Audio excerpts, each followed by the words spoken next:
So MrBeast trapped the guy in a circle until he lost 100 pounds. This is gonna be a wild adventure, but we're gonna hear from Madge himself. So stick around for that. Let's get started. Pee-whoop.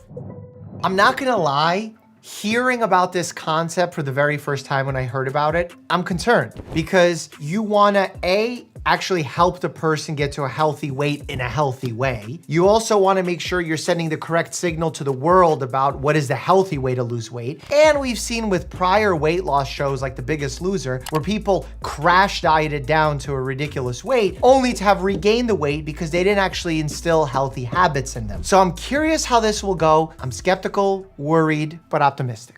This is my friend Madge, and if he loses 100 pounds in the next year, I will give him $250,000. 100 pounds in 1 year. There are 52 weeks in a year.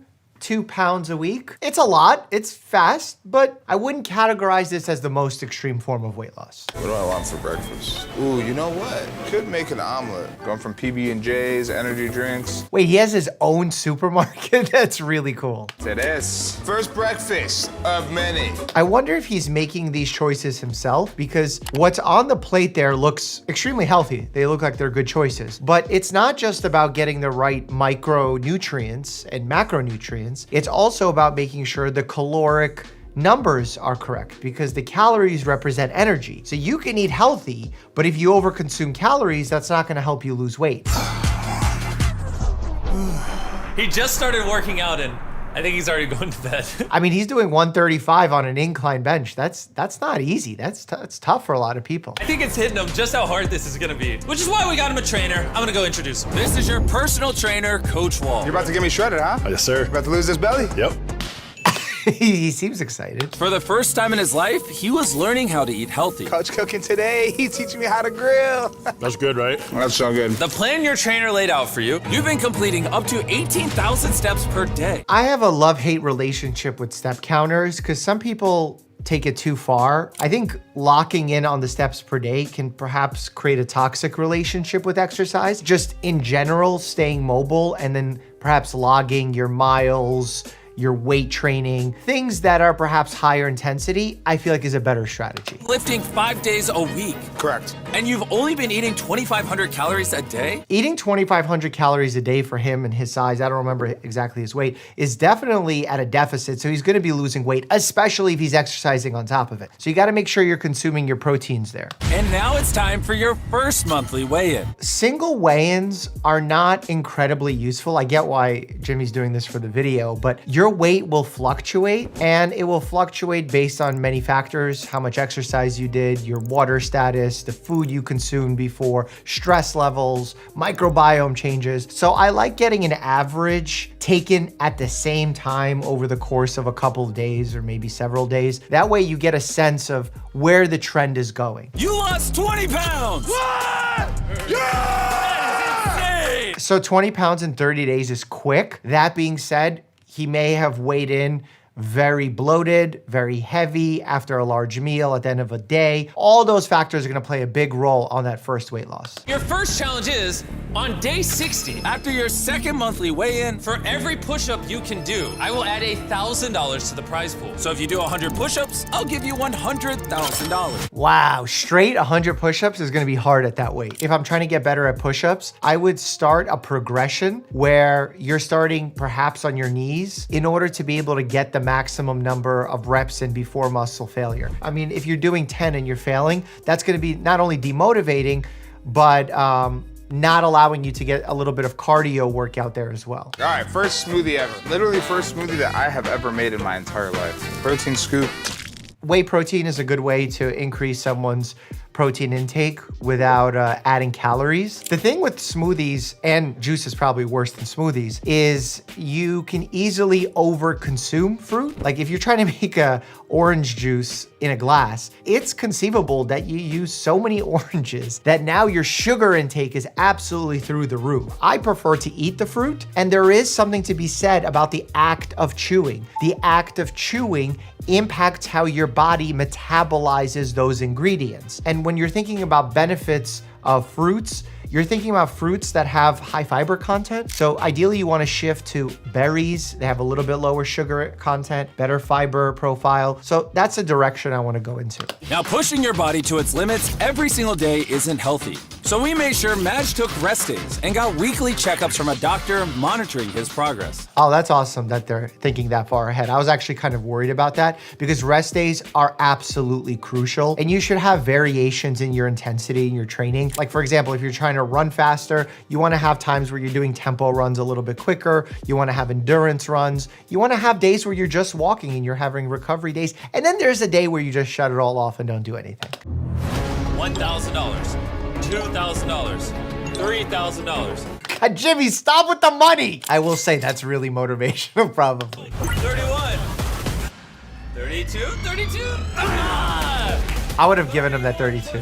Or at least give him 500 bucks. Your next challenge. Every dollar you can carry for a lap around this building, I will add it to your prize pool. How long is that circle? You might get greedy and you might try to carry $500,000, but you can't make it all the way through and then you lose. Oh, so there's a little bit of strategy here. Coach wants me to emulate how it would be for me to carry duffel bags full of money. Yeah, endurance is gonna be a big factor. When you're working out, training hard is always gonna be beneficial, but you wanna think about the variations in that training. Set counts, rep counts, not allowing your body to plateau. Even though he's on day 63, like this is all new to his body. His whole body is in a state of shock. And with Madge progressing so much in his workouts, Coach's incredible impact on his life was so great that he became a member of the family.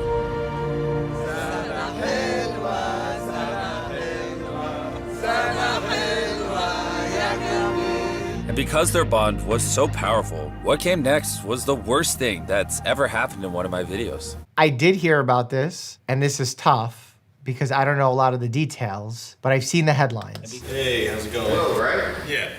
How you doing? Are you telling me I'm fired? No. This is bad. No, I wish that's what I was telling you, I'll be honest.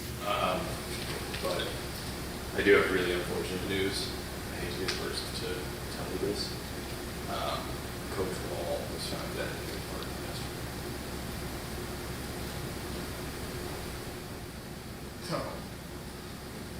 No. No, man, no. No, don't lie to me, bro. I like Will's approach here, offering the hug, saw that there was huge emotion and immediately backed off and just gave a supporting hand. Very high level there from a clinician standpoint. Staying quiet and allowing a person to process, answering any questions is very valid here. Very good job by Will. It's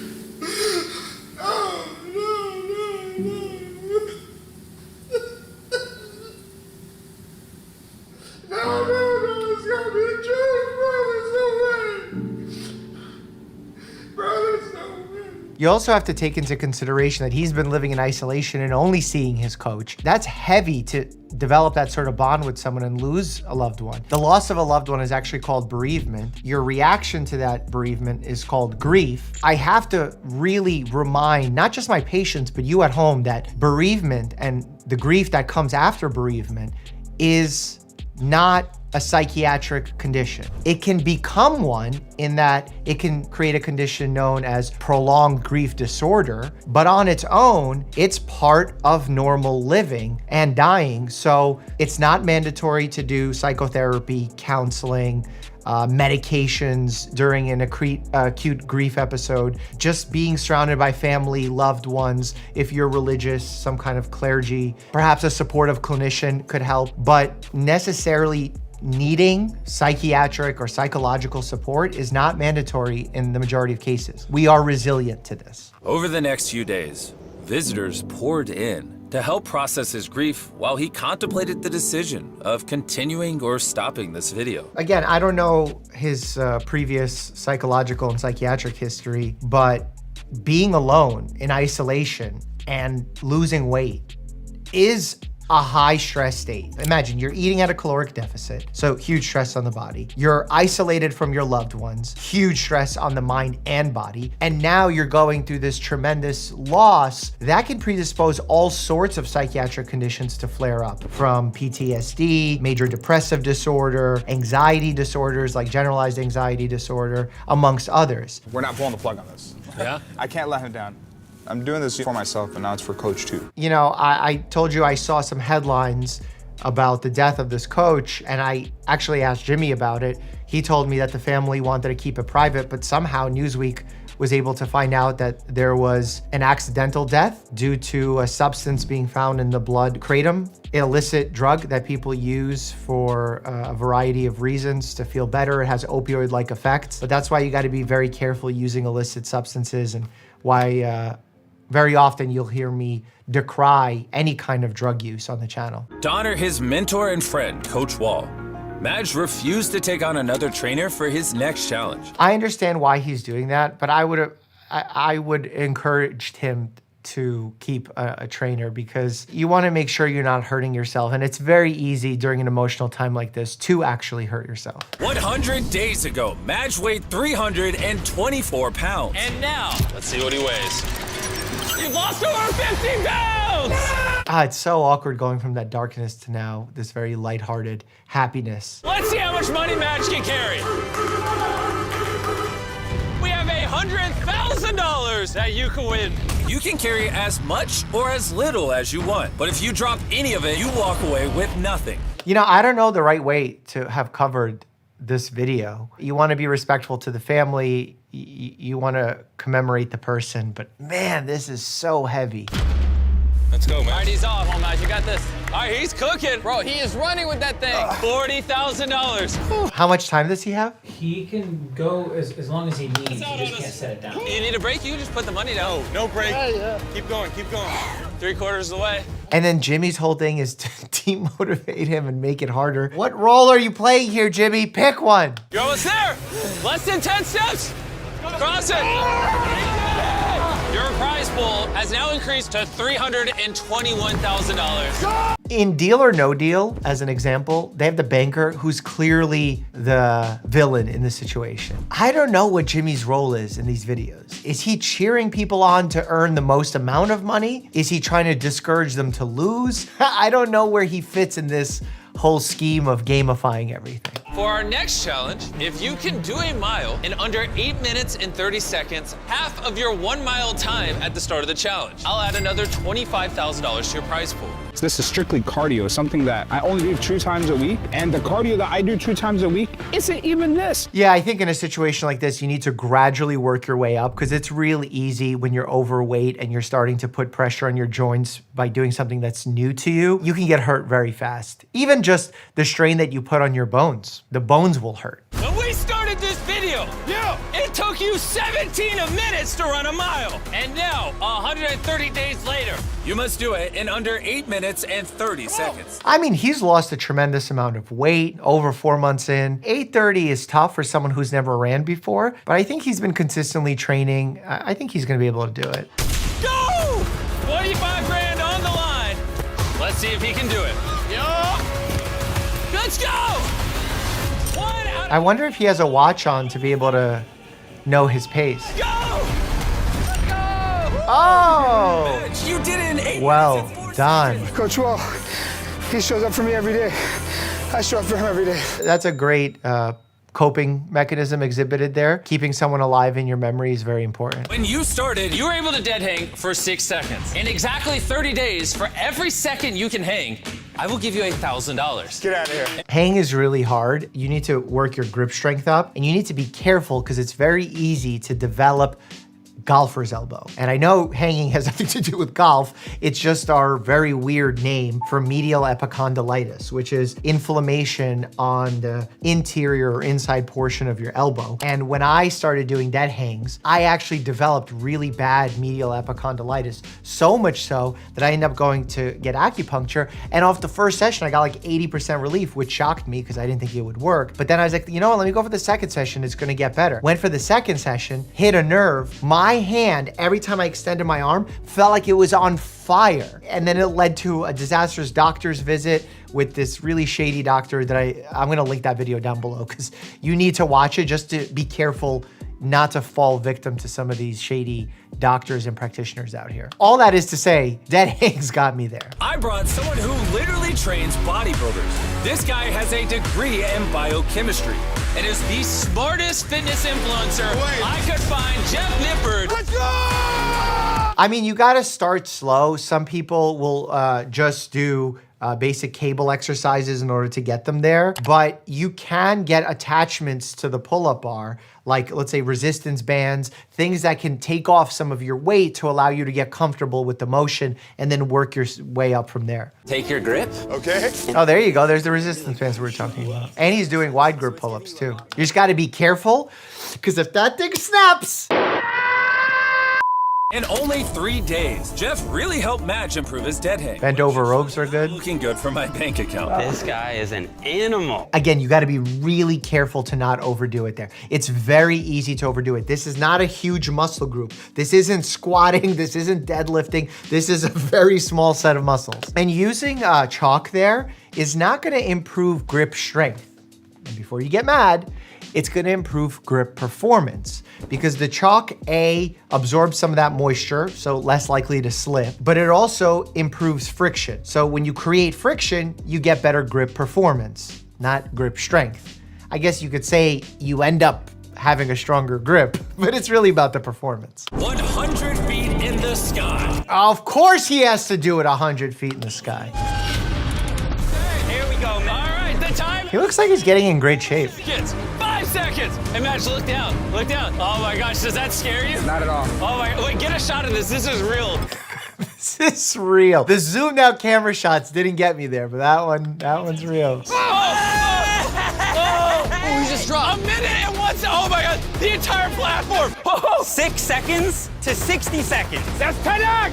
Hello? That's 60,000! I'm so proud of you, man. Go, man! We're not stopping there because as you'll remember, If he could do a pull-up, I'd throw in an extra 10K. He's gonna try to do the pull-up after hanging for 61 seconds. That's really tough. Let's go! Oh, wow, that's really good. And he held it too. do another one. Oh! Oh, wait, 3. Wait, he doesn't need help.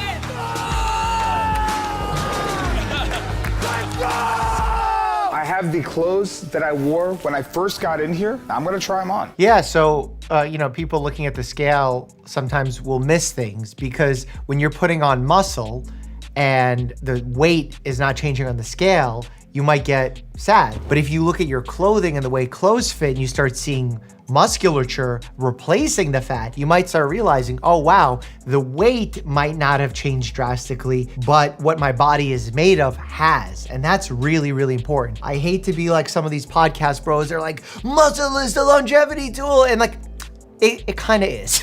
Even grip strength. Obviously, they're doing a kind of a jokey thing with the dead hangs, but grip strength after the age of 50 literally correlates with how long you're gonna live. It allows you to understand how well you'll perform opening jars and holding doors and getting up from a seated position. Grip strength matters for your livelihood as a human, and it's reflective of your general fitness. And general fitness allows you to live a longer life, if for nothing else, a higher quality of life. This is a bodysuit that is a 1-to-1 replica of Madge on day 1. No joke, we scanned your body, saw exactly where you lost fat, and created this suit. This fat suit weighs exactly 97 pounds. He is now back at his starting weight. You probably forgot what life used to feel like. Let's do a lap. This is actually probably the most valuable thing of this video.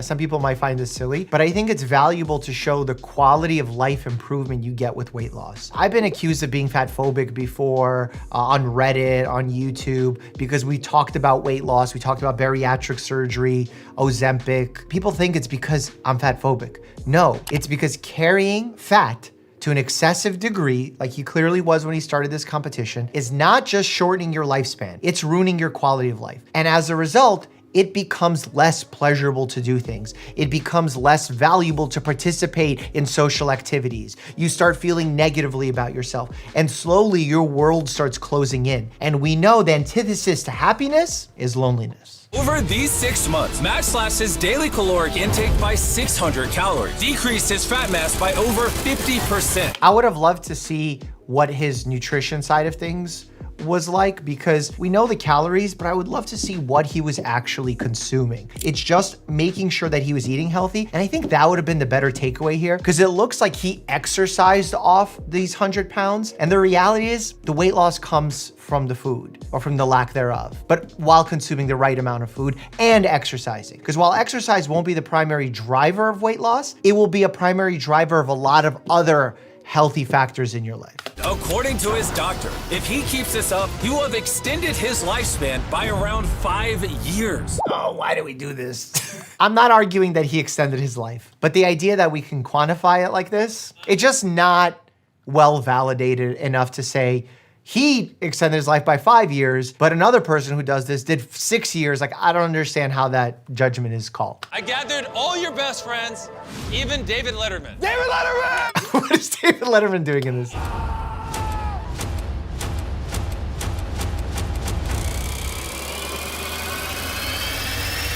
Reveal the results!